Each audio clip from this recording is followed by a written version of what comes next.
Well, today I'm going to meet with my career counselor, Chris, here at the Career Center because I have an interview coming up, and I want to know exactly what I should and shouldn't do, different types of questions I can expect, what kind of questions I should not ask as well as should ask. There's a lot of different interview styles out there, from ones that are very conversational, where people will just walk you through your resume, to the more behavioral-based ones where they'll ask for very specific examples.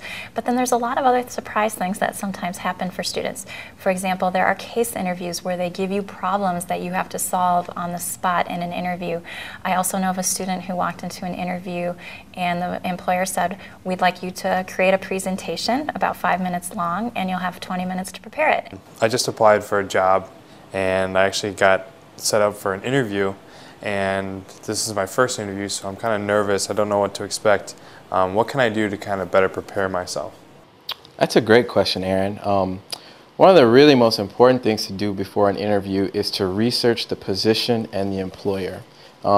It's a really good idea to really understand what's all involved in the job, the responsibilities, what kind of skills and qualifications the employer is looking for, and to know a little something about the employer themselves. You want to make sure the fit is right. And that's something that you're always constantly gauging from the student or the applicant, as far as, is this a good fit for them? Are they really excited about this opportunity? And most of the time you can tell when someone's kind of on the fence one way or the other. And it's the type of work environment where we really want someone to be really interested and really excited about it. Just I think as any employer would. So you don't want someone that's kind of somewhat interested but just doing it because they need a job. You want someone that wants that position. It can feel uncomfortable to talk about yourself, but in this situation it's completely appropriate. The employer really wants to know, what are your skills? What are your experiences? How can you help them with whatever business needs or needs that they have? And so the only way that you can do that is by demonstrating your skills and abilities.